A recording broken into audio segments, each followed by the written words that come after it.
ஓம் சரணாகத தீனார்த்த பரித்ராண பராயணே சர்வஸ்யார்த்திகரே தேவி நாராயணி நமஸ்துதே. வணக்கம் நேயர்களே, இது மகாலட்சுமி ஜோதிடம் வழங்கும் காலச்சக்கரம். உங்கள் அன்பு ஜோதிடர் ஸ்ரீராம்ஜி பேசுகிறேன். அனைவரும் நலமுடன் இருக்கிறீர்களா? நன்றாகத்தான் இருப்பீர்கள், நன்றாக இருக்க வேண்டும்.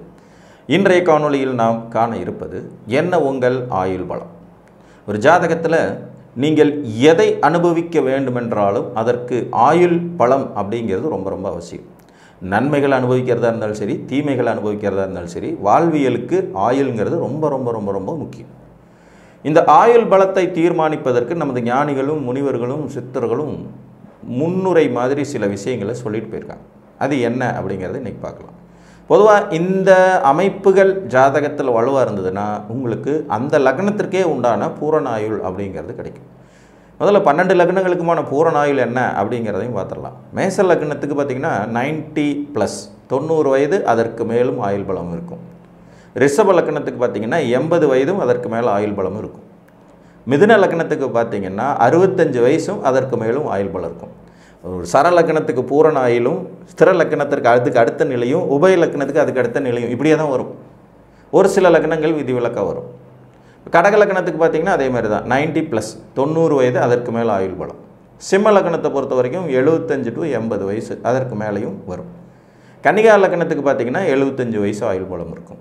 துலா லக்னத்துக்கு பார்த்திங்கன்னா 80+, 80 வயசுக்கு மேலே ஆயுள் பலம் இருக்கும். விருச்சிக லக்னத்துக்கு பார்த்திங்கன்னா 90 வயதிற்கு மேலே ஆயுள் பலம் இருக்கும்.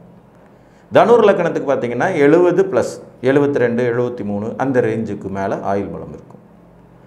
மகர லக்னத்துக்கு பொறுத்த வரைக்கும் பார்த்திங்கன்னா இது ஒரு சரலக்னமாகவே இருந்தாலும் ஆயுள் பலம் அப்படிங்கிற அடிப்படையில் இது கொஞ்சம் குறைவான ஆயுள் பலம் தான் இருக்கும். இதெல்லாம் மூல நூல்களில் சொல்லப்பட்டது தான். இது அப்படி தான் இருக்கணும் அப்படின்ற கண்டிஷன் இல்லை. இவங்களும் 70+ அப்படிங்கிற லெவலில் இருப்பாங்க. கும்பலக்கணத்தை பொறுத்த வரைக்கும் பார்த்திங்கன்னா 80+, 80 வயசுக்கு மேலே ஆயுள் பலம் அப்படின்னு சொல்லலாம். மீன லக்னத்துக்கு பார்த்திங்கன்னா 100+ அப்படின்னு சொல்லுவாங்க. இருக்கிறதுலே அதிக ஆயுள் பலம் உள்ள லக்னங்கள் நீர் லக்னங்கள்னு சொல்லக்கூடிய கடகம், விருச்சிகம் மற்றும் மீனம். இதில் மீனம் ரொம்ப அதீதமான ஆயுள் பலம் உள்ள லக்னம். அதனால தான் மீனத்தான் வாழ்வில் செட்டிலாகவே மிடில் ஏஜ் ஆகும்னு சொல்லுவாங்க. அதாவது 36 வயசுக்கு மேலே தான் அவங்களுக்கு வாழ்க்கைன்னா என்னென்ன ஆரம்பிக்குங்கிறது கூட இந்த லக்னத்தின் சூட்சுமங்களில் ஒன்று.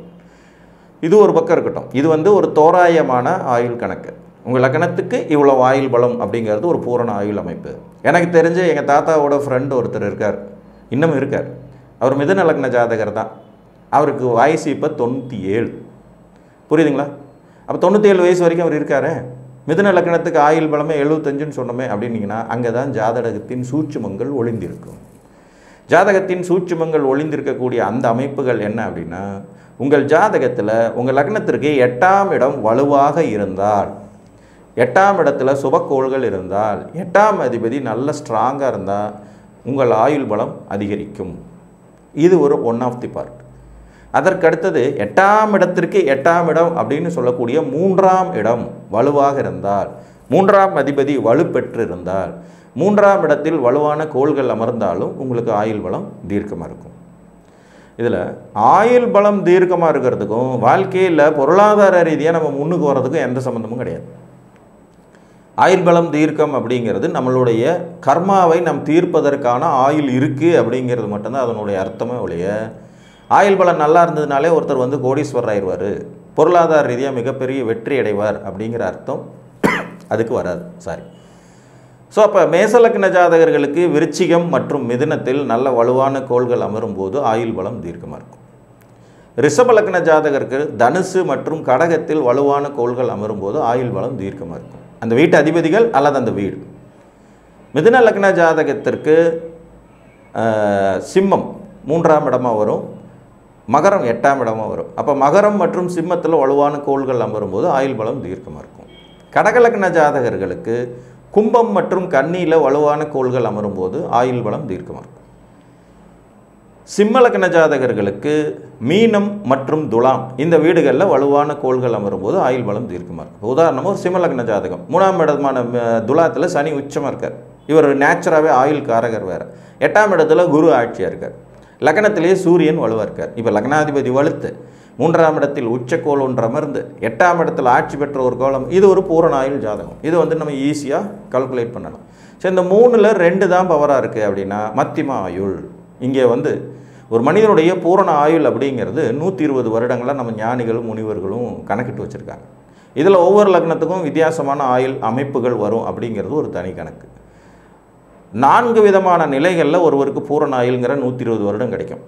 லக்னாதிபதியின் வலு, 3ஆம் அதிபதியின் வலு, 8ஆம் அதிபதியின் வலு மற்றும் ஆயுள் காரகன் சனியோட வலு. புரியுதுங்களா? அப்போ இந்த 4மே வலுவாக இருக்கிறவங்களுக்கு 100 வயசுக்கு மேலே 120 பூரண வயது அப்படிங்கிற கணக்கு எடுக்கலாம். இதில் 3 வலுவாக இருக்கும்போது 90 வயது. இப்போ லக்ன கணக்குப்படி பார்க்கும்போது அது 90 வயதுங்கிறது நார்மலாகவே பூரண ஆயுள் தான்.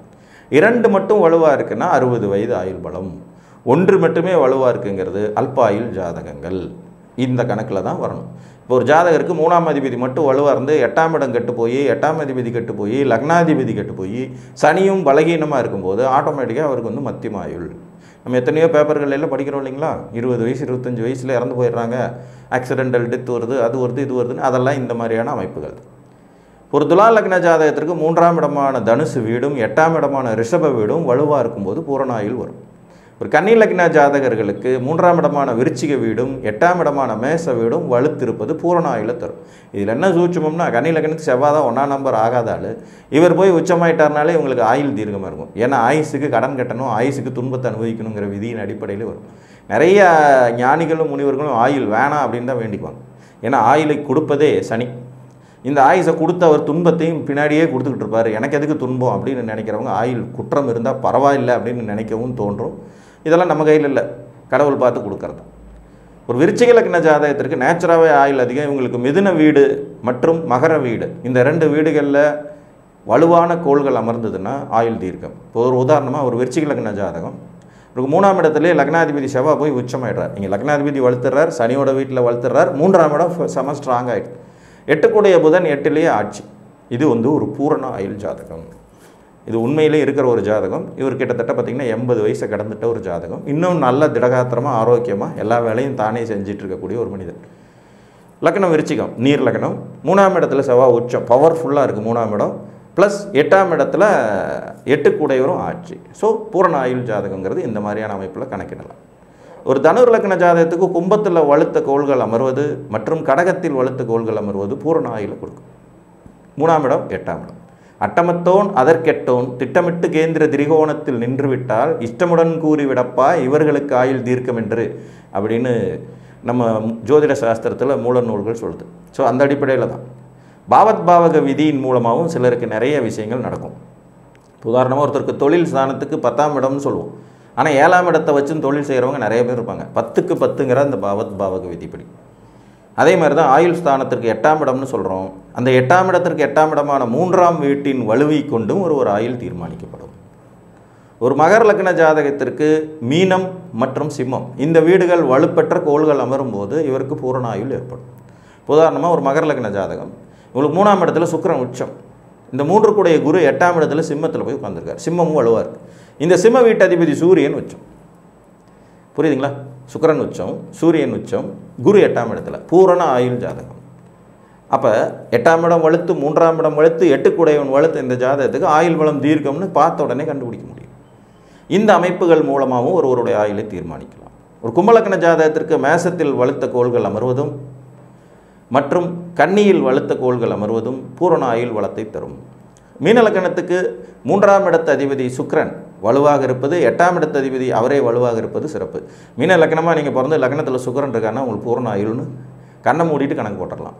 இதோட சனியோட நிலை லக்னாதிபதியோட நிலையும் ஜஸ்ட் கால்குலேஷன் பண்ணிக்கிட்டோம்னா போதுமான.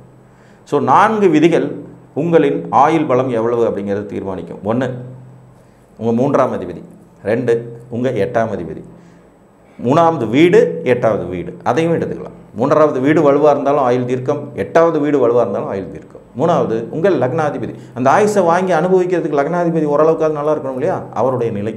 அதற்கடுத்தது பொது ஆயுள் காரகனான சனி பகவானின் நிலைப்பாடு. ஸோ இந்த 4 கணக்கையும் போட்டிங்கன்னா உங்கள் ஆயுள் எவ்வளவு என்பது மிக துல்லியமாக தெரிந்துவிடும் என்று கூறி மீண்டும் ஒரு காணொளியில் உங்களை வந்து சந்திக்கும் வரை உங்களிடமிருந்து அன்புடன் விடைபெற்றுக் கொள்வது உங்கள் அன்பு ஜோதிடர் ஸ்ரீராம்ஜி. நன்றி, வணக்கம்.